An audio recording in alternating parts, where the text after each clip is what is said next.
Nightcast. Stephen Lloyd Gilbert brings you the current news from the world today and how it relates to Bible prophecy. Understanding the end-time events leading to the peaceful world tomorrow.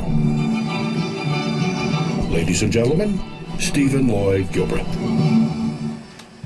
Greetings, friends, and welcome to this July 9, 2014 edition of Nightcast. From Israel, Palestinian rockets, or news from around Israel, Palestinian rockets out of Gaza are continuing to be fired from Gaza towards central Israel after a night in which the Israeli military says it hit more than 100 targets in the Gaza Strip.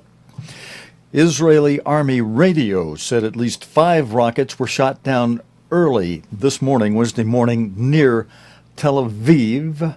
The BBC's James Reynolds reports with our opening story tonight from near Sderot, which has been targeted by more than 100 rocket attacks from Gaza, and where residents are calling for action from Israel.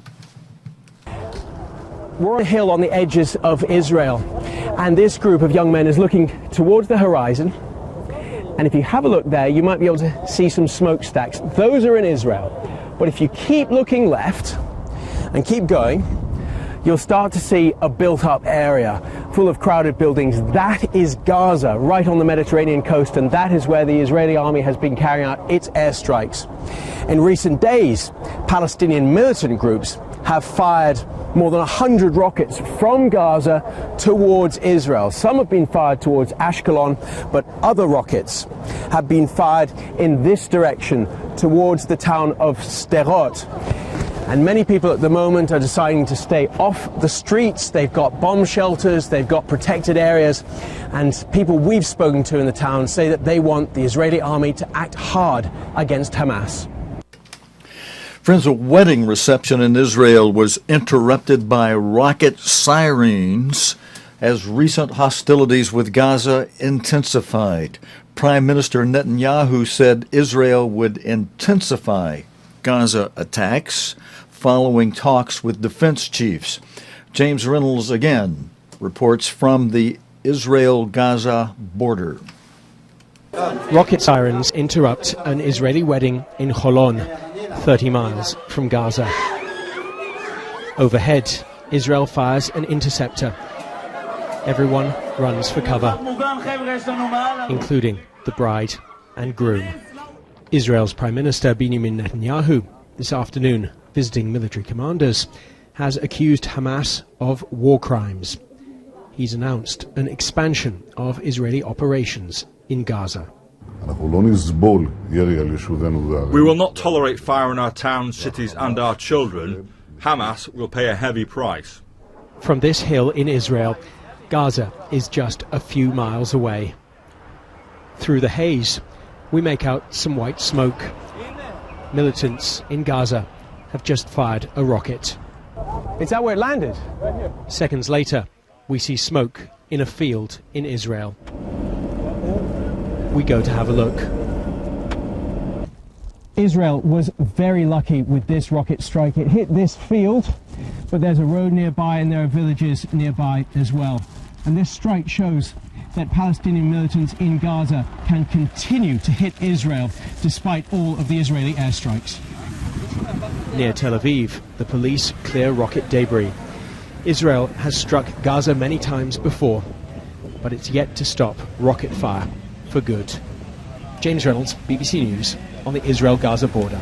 More than 40 people have been killed, including women and children, after Israel bombarded Gaza for a further day. You know, noting the headline that says including women and children, friends, don't forget that what the Palestinians, the Hamas, the Arabs, often do is they use civilians as human shields. So as you hear this in the news, don't let your emotions be overly affected by, oh, Israel's bombing women and children. A war is hell to start with, and this is war. And unfortunately, the Arab Hamas side will use civilians. And of course, many of these people will even become suicide bombers, blow themselves up. So, they disregard the normal military dress anyway. A lot of the civilians are militant themselves. But in Gaza, the Palestinian militant group Hamas is continuing to fire missiles into Israel. Missile after missile, more than 100, just a volley, one after another, of rocket strikes back into Israel. And in this next report, Yolande Nell reports from Gaza City.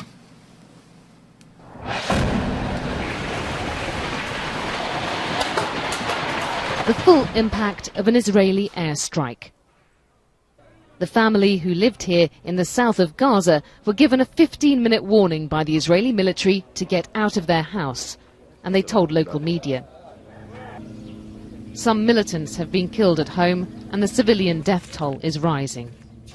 This is the third consecutive war against Gaza since 2008. And Israel always, do target the civilians, and they are in the eye of the storm. But Israel's being targeted too, and Hamas-run TV celebrates the missiles used. Some fired since last night are new models with a range of about 70 miles.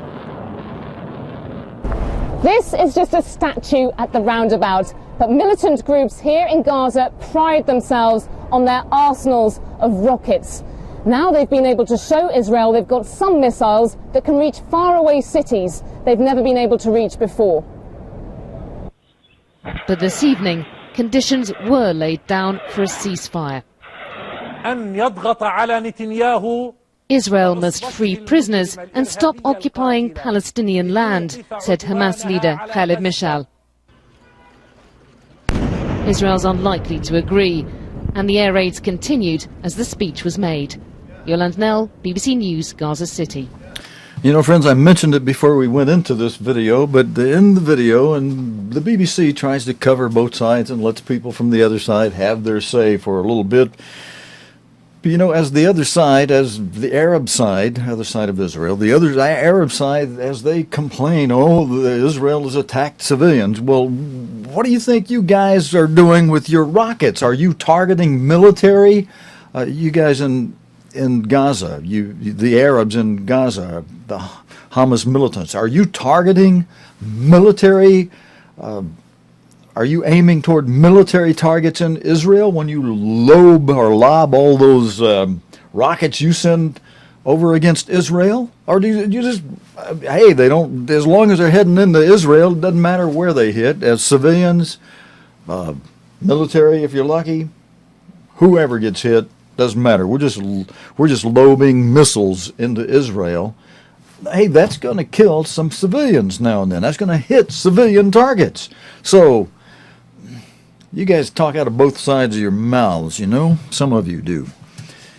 Israel said it had intercepted 8 rockets. I'm talking about those who complain about, our civilian targets, our civilians have been hit. Those who make those complaints, they're guilty of what they're accusing the other side of. They're lobbing rockets that are going to go into civilian residential areas. So, but you're doing this against our civilians. Well, you're doing it against Israel's civilians. Israel said it had intercepted 8 rockets over Tel Aviv. Over Ashkelon, and over Ashdod this morning. The health ministry in Gaza says at least 25 Palestinians have been killed and 70 hurt in the recent hostilities. Footage shows buildings, and those in Gaza who are lobbing these missiles over into Israel, they're hurting some of their own Palestinian people. Some of the people that are also Palestinian that live in Israel, some of them are being killed and hurt by Hamas inside of Israel. Footage in this next video, friends, shows buildings being blown up and Israeli Defense Force cockpit video of airstrikes on the Gaza Strip. With this report from Gaza is Yolande Nell again. It's very quiet here on the streets of Beit Hanun in the north of the Gaza Strip. Most residents are just staying indoors, trying to remain safe. There have been a lot of Israeli airstrikes here in the past day or so, several of them targeting houses. If you look at this one over here, it's been almost destroyed. Locals say that it was an Islamic Jihad leader that was living here. He and his family weren't in the house at the time, but in another home nearby, there were 6 members of one family who were killed as the Israeli military went after another Islamic Jihad leader. Now, the IDF says what it's targeting here are rocket launching sites as well as known militants. But of course, this is also a residential area. And now we're starting to see the numbers of civilians killed in this latest conflict mounting up, as well as the numbers of wounded. You know, wisdom says, friends, if you've got war around you and you've got a military leader in your midst, you might want to move somewhere else and get way away from that military leader, especially if those military leaders have a habitual practice anyway of using civilian shields. You'd be well advised to get away from those people if you want to protect yourself. We've got some interesting interviews the BBC has done on a program called Hard Talk. As evidence escalates between Israeli armed forces and Hamas, Osama Hamdan, a spokesman for the Palestinian military group, told BBC Hard Talk, and friends, we're going to have 2 different guests.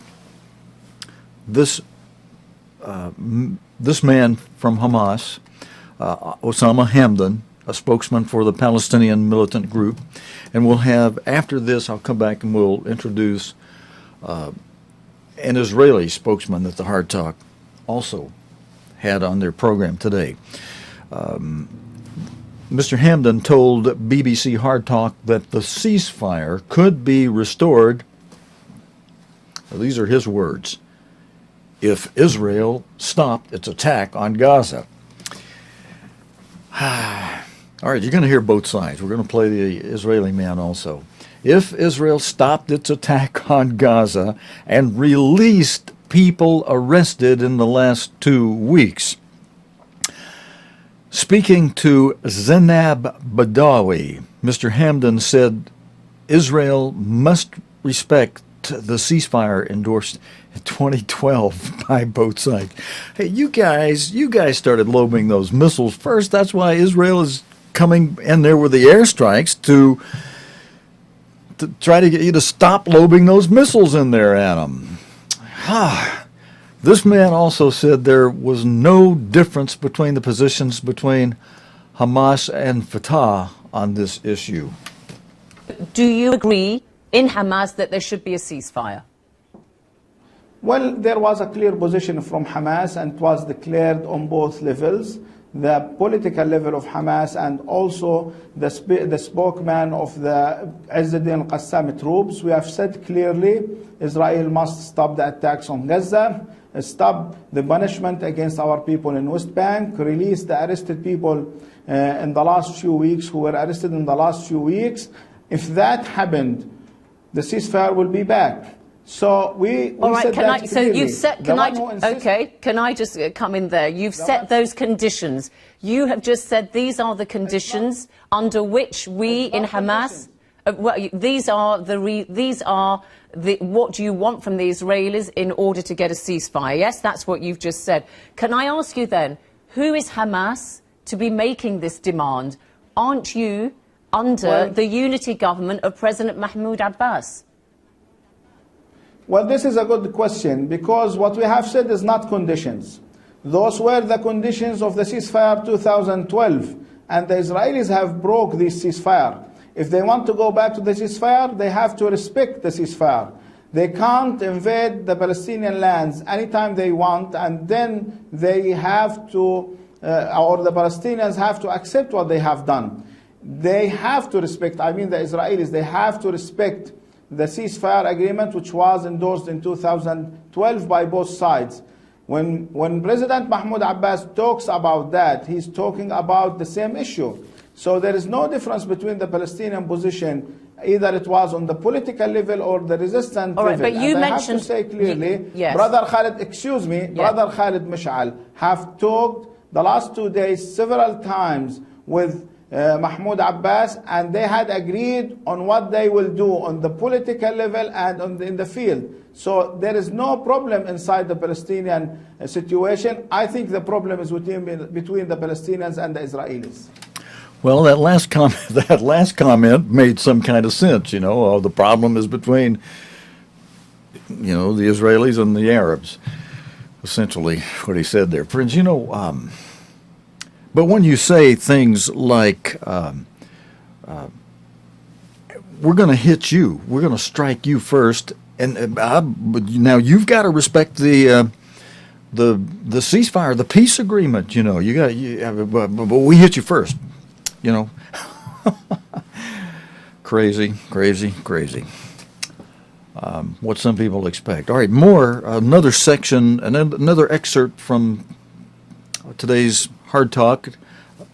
Israeli government advisor Dore Gold.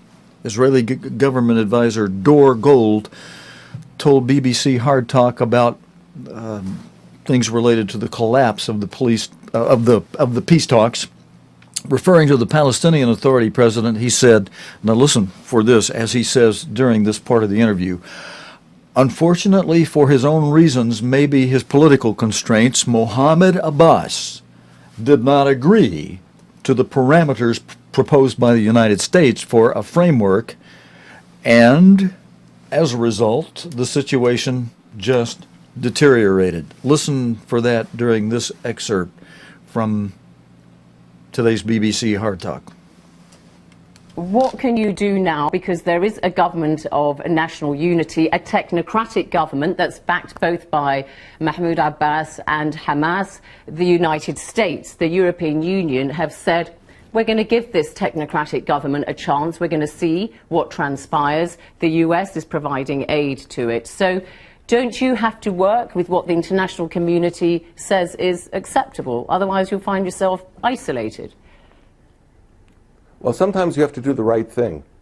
And if parts of the international community have accepted or acquiesced to Mahmoud Abbas's embrace of Hamas, that's unfortunate. That's a big mistake. Because what was their assumption?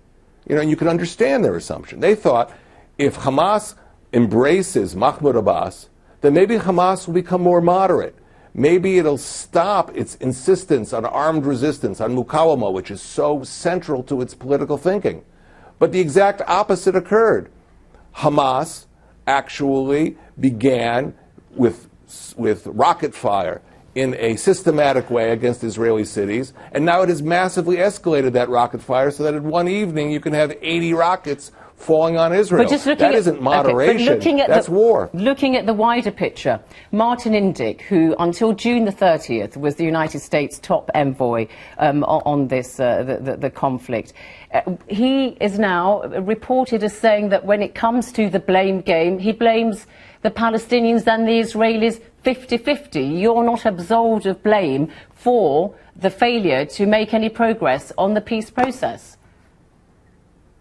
Well, you know, I know Martin Indyk for many years, and he is reflecting a certain U.S. position that wants to keep the peace process going in the future, so you blame both sides. But, you know, I was there. I was involved in this process, and I saw the efforts of Prime Minister Netanyahu to make this process work. Unfortunately, when Mahmoud Abbas sat in March with President Obama, and President Obama said, will you support this framework that we've worked out, Mahmoud Abbas said, I'll get back to you. Well, that's not what Martin Indyk said. Indyk Mahmoud Abbas goes to Kuwait. But that's not what Martin Indyk... Please, let me finish. But yeah, but that's not what Martin Indyk is saying. You say you know what he said, but in March this year, he said Netanyahu effectively checked out from the talks and stopped responding to proposals from the Obama administration. Well, look, there was an open dialogue between the United States and Israel, and we hope we have that open dialogue in the future. But unfortunately, for his own reasons, maybe his political constraints, Mahmoud Abbas did not agree to the parameters proposed by the United States for a framework, And as a result, the situation just deteriorated. The Israeli government has announced plans to call up 40,000 reservists, and it has stated preparations for a possible ground invasion of the Palestinian territory of Gaza. Military commanders say they have been instructed to hit the Palestinian group Hamas to try to stop rockets from being fired from Gaza into southern Israel. I think that deserves repeating, friends, because Israel's purpose and what they're doing, their intentions are to hit the Palestinian group Hamas to try to stop rockets from being fired from Gaza into southern Israel. And I want to really salute a couple of reporters who give us a lot of these reports out of Israel. Yolande Nail and this one from James Reynolds reporting from Ashkelon. When I saw Fifi the first time, I didn't ask her that you are that if she is Sunni or Shia, and I know from her features, from her face, that she is Iraqi, and she is from the same. We are from the same city, Baghdad. Oh, okay, friends. Let me explain. Somehow, I'm sorry, James. We lost that. We either lost that video. Oh, I know why. I pulled it because we played the even though it had today's date on the video that went with the header I just read to you. It was the same video as we played last night, so it's in our archive from yesterday. We played that. Same video was repeated in today's news, and we played that last night. So let's go on to news out of related to Iraq. As this piece, I tell you what, let's do. I need to back that video up so we can start it again from the beginning as I tell you about it here. Iraqi refugees in Virginia, in the United States state of Virginia, reflect on the Sunni-Shia divide. When I saw Fifi the first time, I didn't ask her that you are that if she is Sunni or Shia, and I know from her features, from her face, that she is Iraqi, and she is from the same. We are from the same city, Baghdad.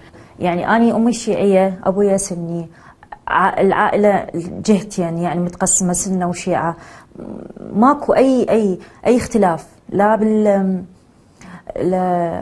بطريقة التعامل ولا شلون نعيش أو شلون نتعامل وياه فهاي يعني جديدة صارت هسه إحنا بيناتنا.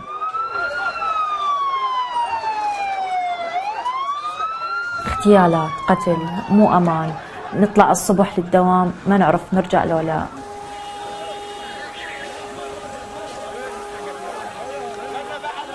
وحتى الأسواق الشعبية اللي دائما معتادين أن نتسوق من عندها يعني دائما هي مهددة بالتفجيرات ودائما يصير بها تفجيرات وتموت وتسقط يعني أرواح بريئة. We talked about the melting pot concept last time we were together. That America sees itself as a melting pot. Gada and Fifi are two members of the Iraqi community that's growing here in Western Virginia. Since the American troops have withdrawn from Iraq, more and more Iraqis who were working with the American military have now become refugees to this country. It's not easy being either an immigrant or a refugee, and our work is to do everything we can to bring them into full involvement in American residency. Friends, news next out of Ukraine. The Ukrainian government has delivered a stark warning to pro-Russian separatists in Donetsk that it has a plan to take back the city. The Ukraine military has already pushed the rebels out of their best fortified stronghold in the town of Sloviansk and in another city Steve Rosenberg reports from Donetsk, where many shops and banks have closed from business as people begin to leave the city.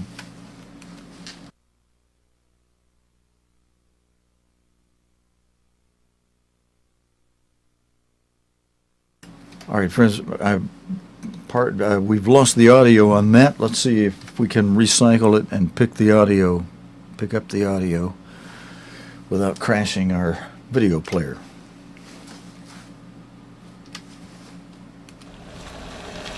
The road to Slavyansk is littered with signs of war.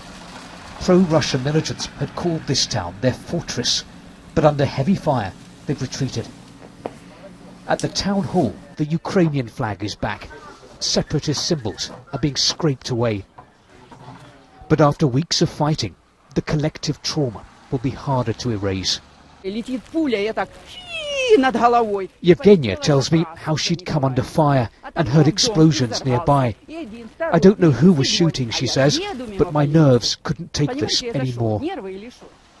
In Slavyansk, this was the building people feared most. The insurgents' headquarters and their prison. They kept hostages here in the cellar. Some of them are still missing. Well, these are the conditions the prisoners were held in underground. Some of them were here for 3 months.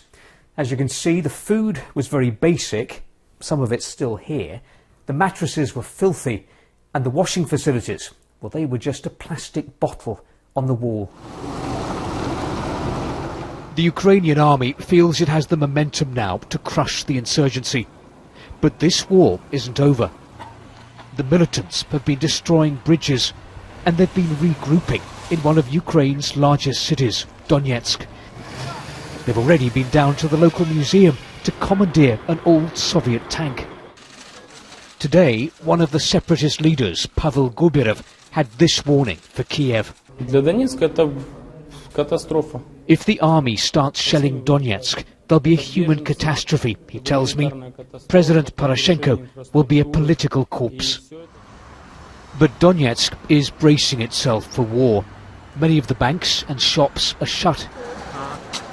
And people are leaving. Nastya, her son Alex, and her mum Tatiana have tickets for the Moscow train.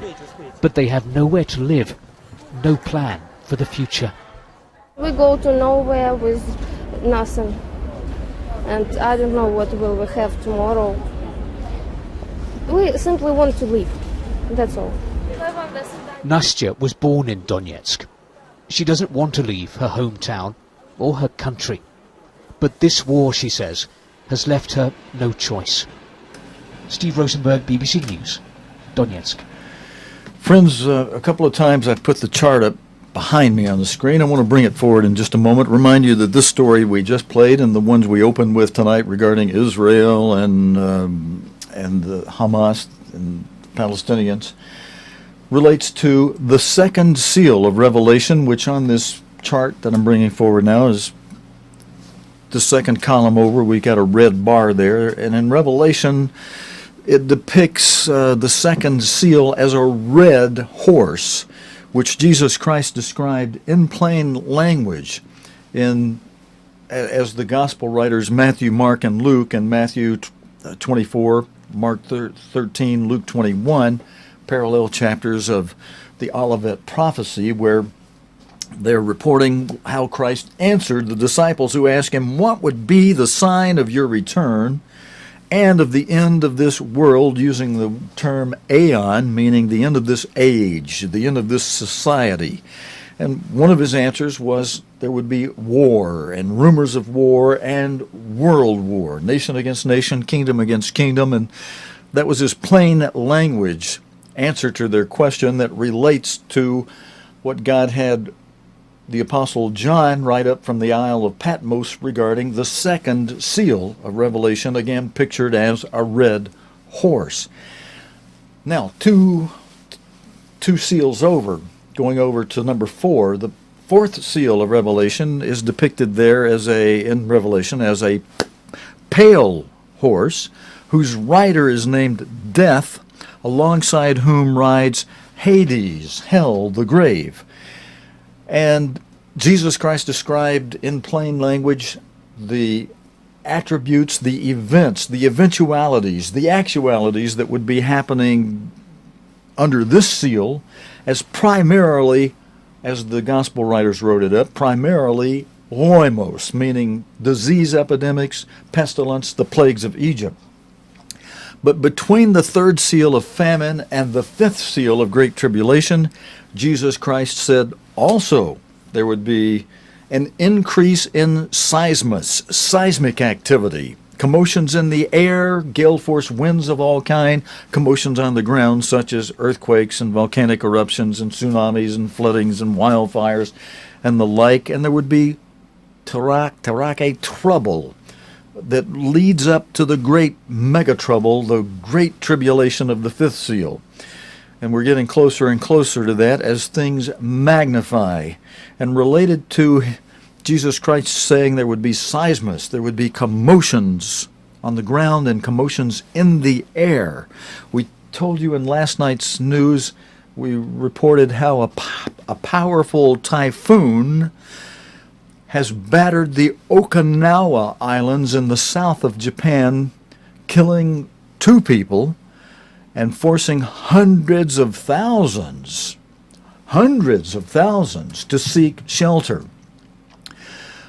Now, before I tell you more about this and go into today's video on this story, let's take a reminder, friends, while we're mentioning what these seals are about and the plain language words of Jesus Christ, including an instruction that Christ gave to us who call ourselves Christians and try to follow Jesus Christ, using His Spirit to help us do that. It's reported by Luke in chapter 21 of Luke 21, verse 36. Christ instructed those of us who follow Him to be watching these things He was describing that would lead up to the fifth seal, the Great Tribulation, and be praying, actively praying about those things that we're watching. And let me just pull it forward again. What are we supposed to be watching? We're supposed to be watching out seal number 1 for deceivers, to make sure Christ said, "Let no man deceive you. There will be many coming in my name, saying that I, Jesus Christ, am the Christ, and yet they will bring a message that deceives. They'll talk about me, but they won't bring you the message that I brought to you about the kingdom of God." And they'll do all kinds of forms of deception. They'll try to change the day that my Father instructed us to keep holy and remember Him and me as your Creator. And Christ said, watch for war and rumors of war, and be praying about the things we see that happen to people, like the last story we just saw and the other stories, and be praying as Christ instructed us to pray, "Thy kingdom come, O God," and bring the peace that Jesus Christ has qualified to usher in and restore to this earth, and that only He knows how to command and bring peace about, and to get rid of famine, and the United States being in a terrible drought and other countries being in a terrible drought as well. That's going to affect prices in the grocery store, that plus our inflated money. And the fourth seal, as we're mentioning, the one about seismus and disease epidemics and trouble. And the seismus part of it, Christ said these things would happen in diverse places, here and there. But He told us to pray about these things. Luke 21:36, remember that verse. Be sure to review it and read it before you go to bed in the night. And remember Matthew 6, where Christ gave us the model prayer, telling us what we should be including in our prayer, honoring the Father's name and praying that Thy kingdom come, and God, your will be done on this earth, and give us our daily bread, including your Holy Spirit. Forgive us our sins as we forgive others, and help us forgive others. And don't forget that part where we pray for other people and ourselves too, a very important part of the prayer. Lead us not into temptation, but deliver us from the evil one who knows our weaknesses and knows how to put stumbling blocks in front of us and knows how to attack us at just the moments when we are in the weakest condition. Help us be on guard so that we can be developing spiritual character, building as a weightlifter builds muscle by resisting weights, lifting and pressing and resisting weights. Help us build character by resisting that one who would pummel our flesh into going along with the lust of this flesh and all the other evil desires that are built into us.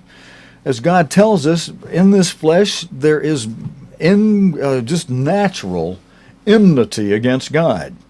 And so we have to overcome the natural tendencies of all that. And so we can pray for one another. He didn't say, lead me not into, he didn't say, pray, lead me not into temptation and deliver me from the evil one. He said, pray that God would, ask God to lead us not into temptation, deliver us from the evil one. So we're praying for ourselves and others as we pray that part of the prayer. Now, that fourth seal, pull it forward just for a moment again. The fourth seal includes activities, eventualities of seismic activity, commotions, and in this next story that I've already started telling you about relates to commotions in the air. This typhoon in Japan on the Okinawa Islands, Typhoon Neoguri. I'm saying it slow so you can get sometimes they say it real fast in the news reports. Neoguri. It's Neoguri. Neoguri. Tremendous, powerful storm. We reported it last night as a little greater than 240 kilometers per hour.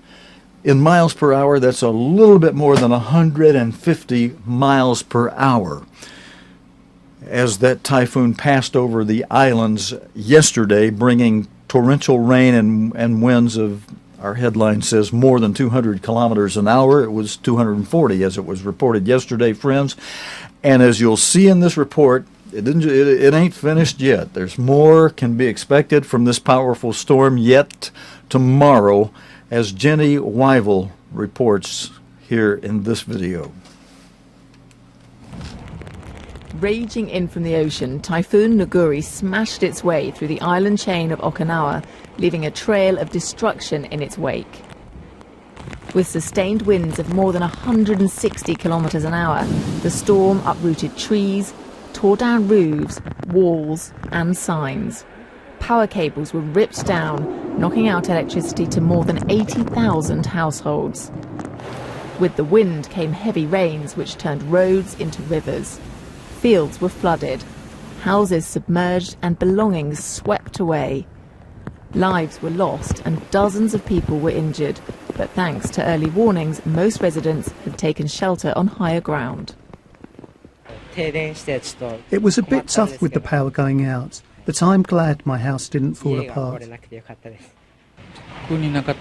There wasn't really anything, although my flower pots were knocked over and broken.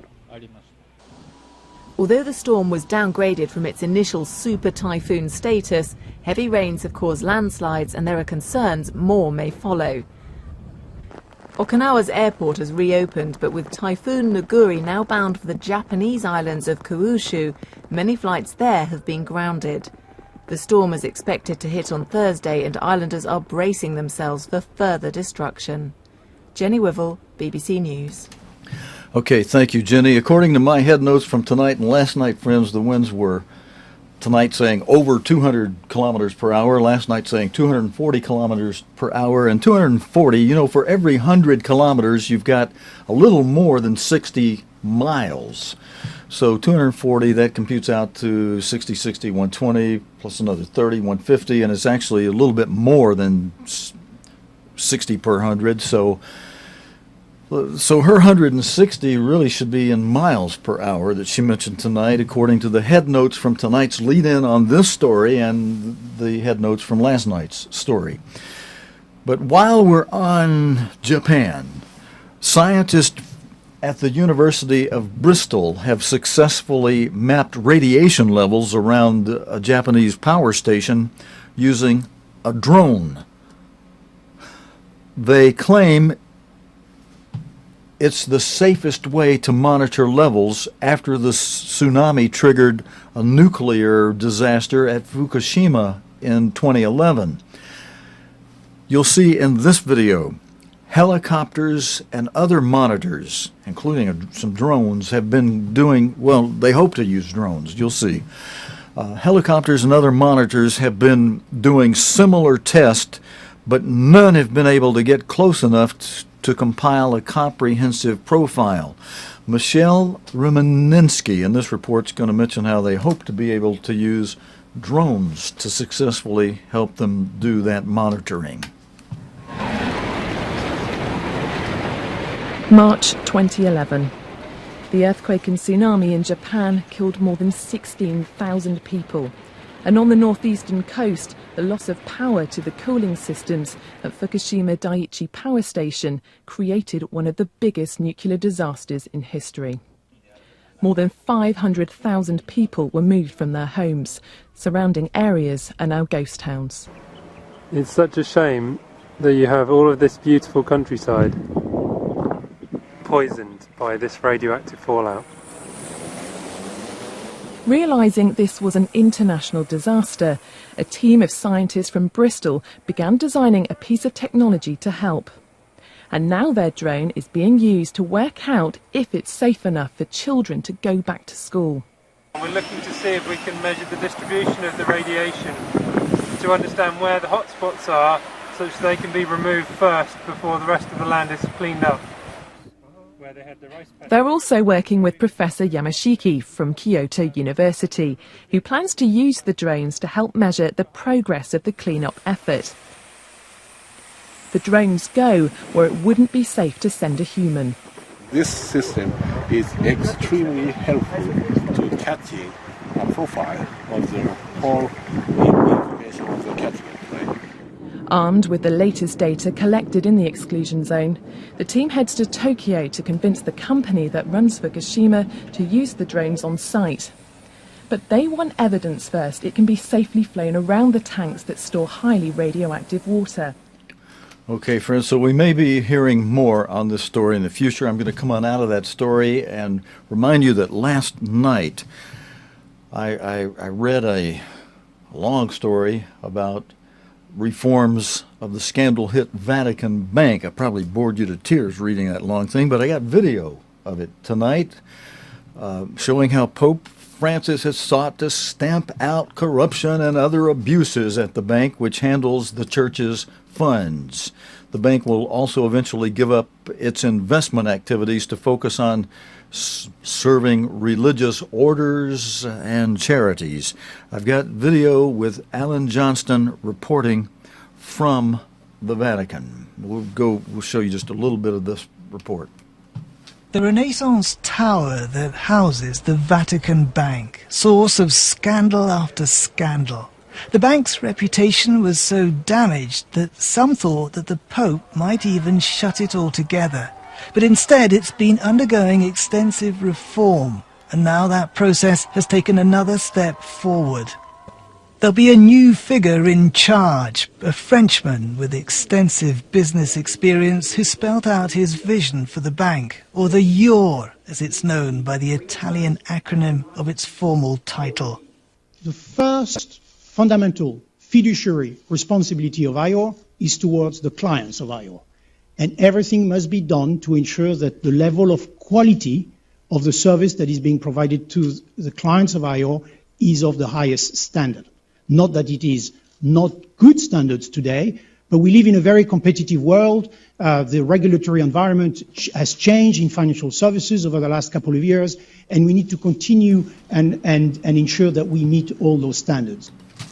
Okay, friends, now we're going to come on out of that story. And last night I gave you a story about the Brazil Cup, the World Cup, and how Brazil was agonized over their loss to Japan, 7-1 loss to Japan last night. Today, the second of the World Cup semifinals takes place in Sao Paulo between Argentina and the Netherlands. Although it has twice won the World Cup, Argentina has always been in the shadow of its larger and more illustrious footballing neighbor, Brazil. We're going to take a couple minutes for this report from Wire Davies. And you know, we got to that. We got in the World Cup last night as a result of their losing to Germany. We're keeping a real close eye on Germany. United States should, and the United States, I'll mention as we play a story about Germany in a moment, how the United States really should have a right to have reports and hear every communication that goes on within Germany because of Germany having signed an unconditional surrender to the Allies, including the United States, the UK, France, and Russia. And but that's a story for a moment from now. Here's Wire Davies with this report from Brazil. Argentina has seen better days. Government ministers are being questioned over allegations of corruption. Inflation is running at over 30%. And in this most passionate of footballing countries, no World Cup title to celebrate for 28 years. But in the cold of a midwinter Buenos Aires morning, there's renewed belief and hope. Most of the current national team came from these tough streets. But there's one name that stands out above all others.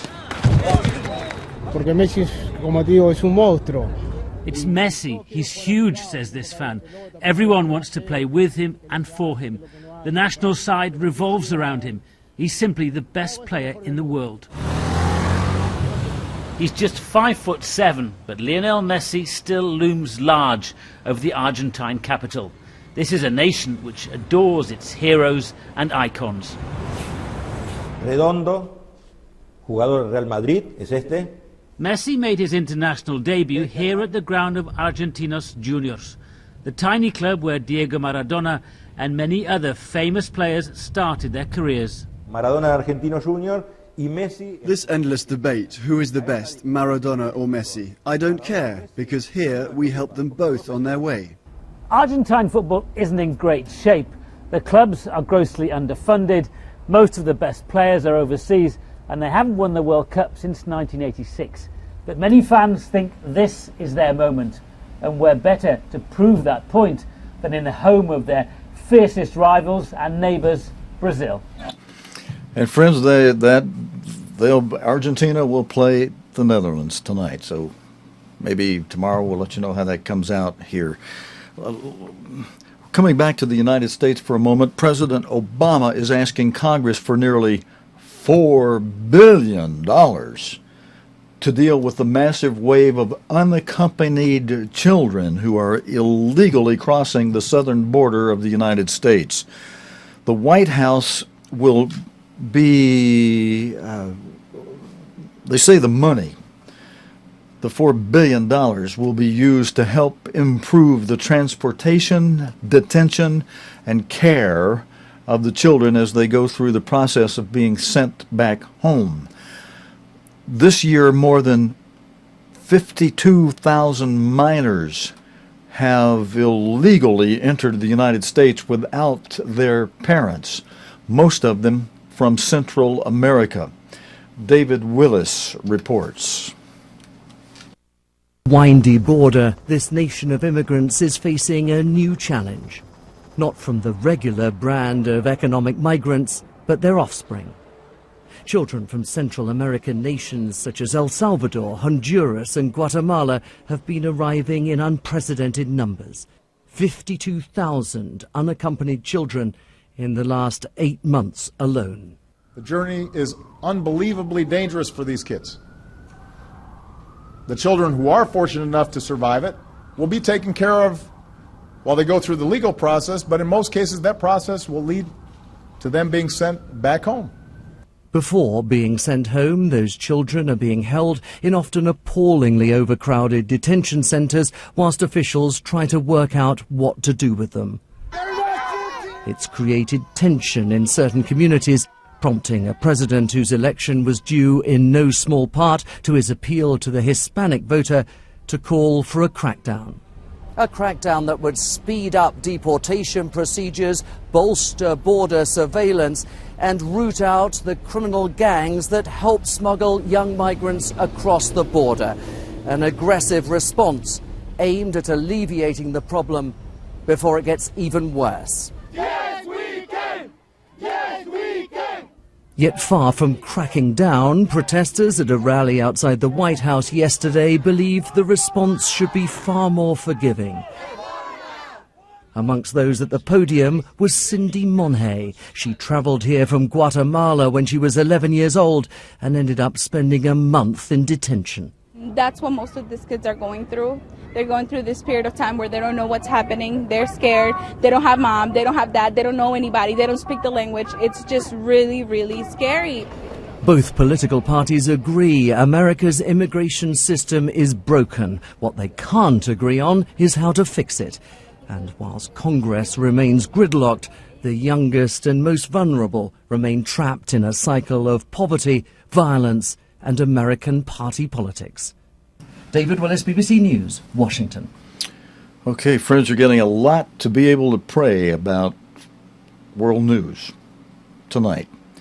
Britain sold chemicals and components to Syria that ended up being used in the manufacture of the deadly nerve agent sarin, according to BBC Newsnight. A leaked Foreign Office document says they were supplied in the mid-1980s, it's quite a long time ago. Ministers will confirm within days, now this is a news report from today, and ministers will confirm within days that UK firms provided the materials and that Syria has admitted they played a role in its chemical weapons program. They will say there were no proper regulations at the time, but that tighter rules and controls exist now. Sarin has been linked to a number of attacks in Syria's bloody 3-year conflict. Newsnight's investigation correspondent Nick Hopkins reports. The following report contains some disturbing images.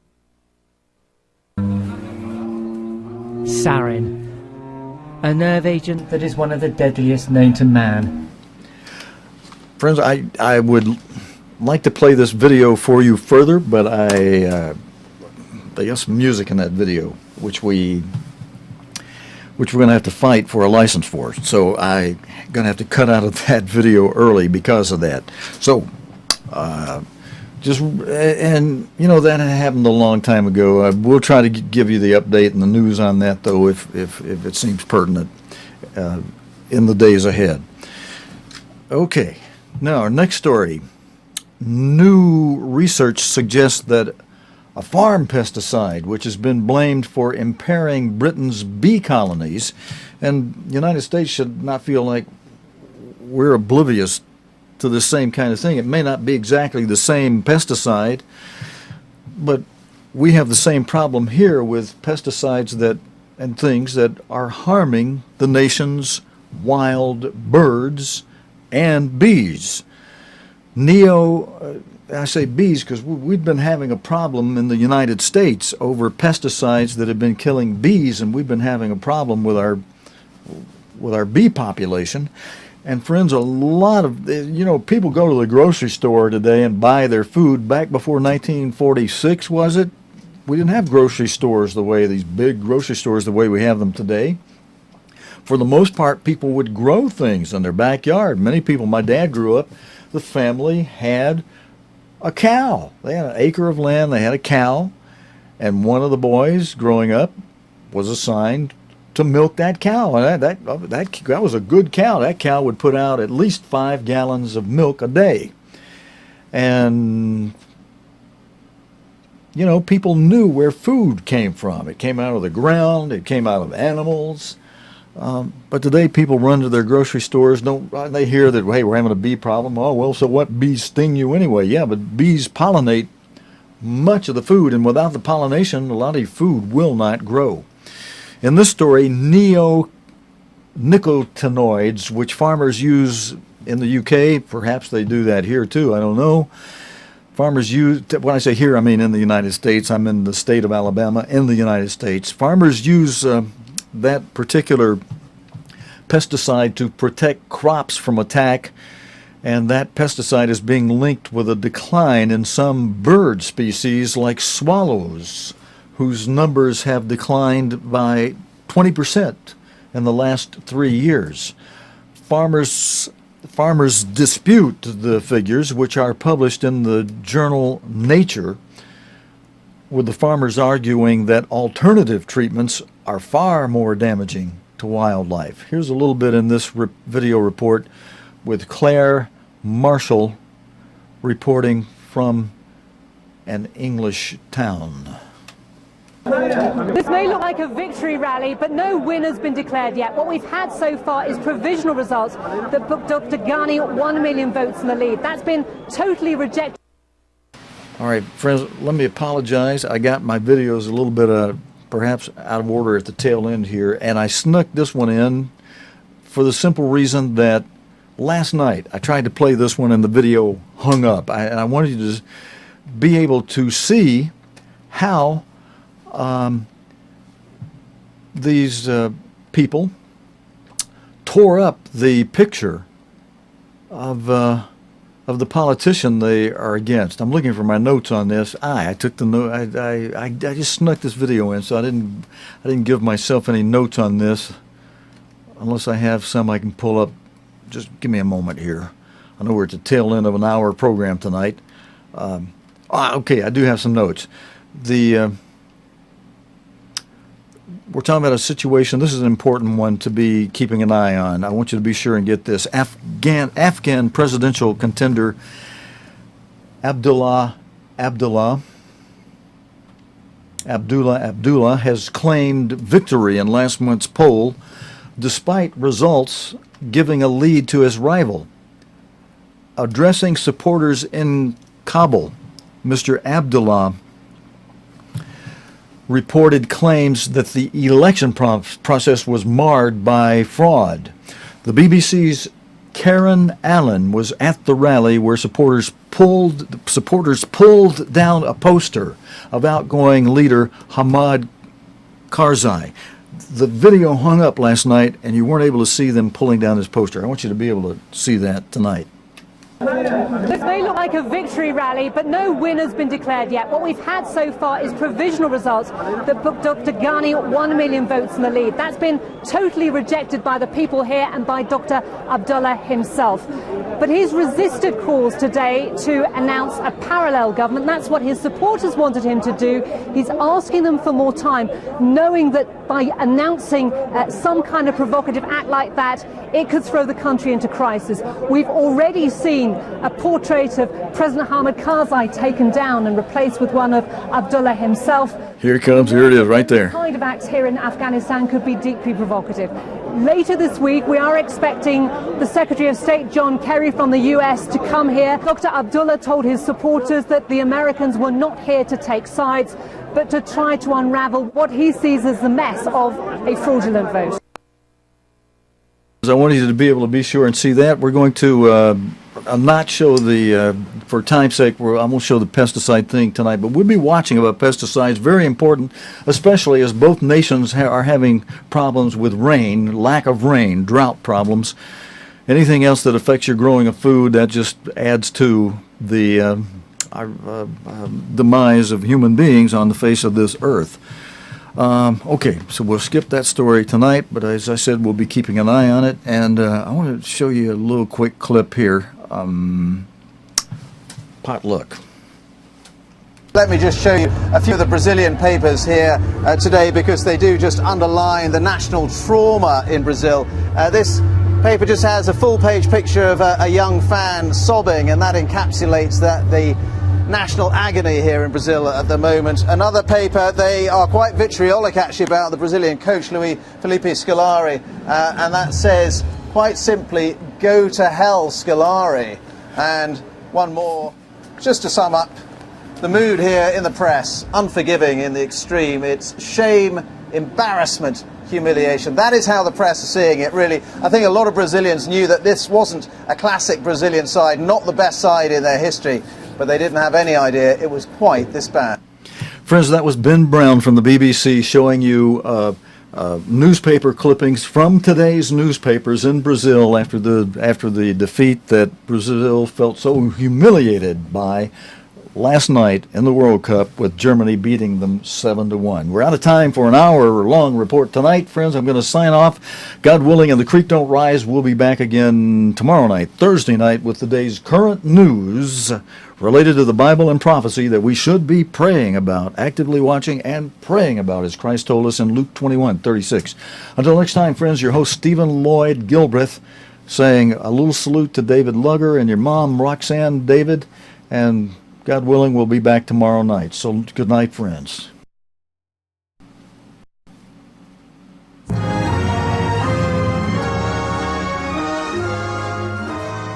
You have been watching Nightcast with Stephen Lloyd Gilbreth.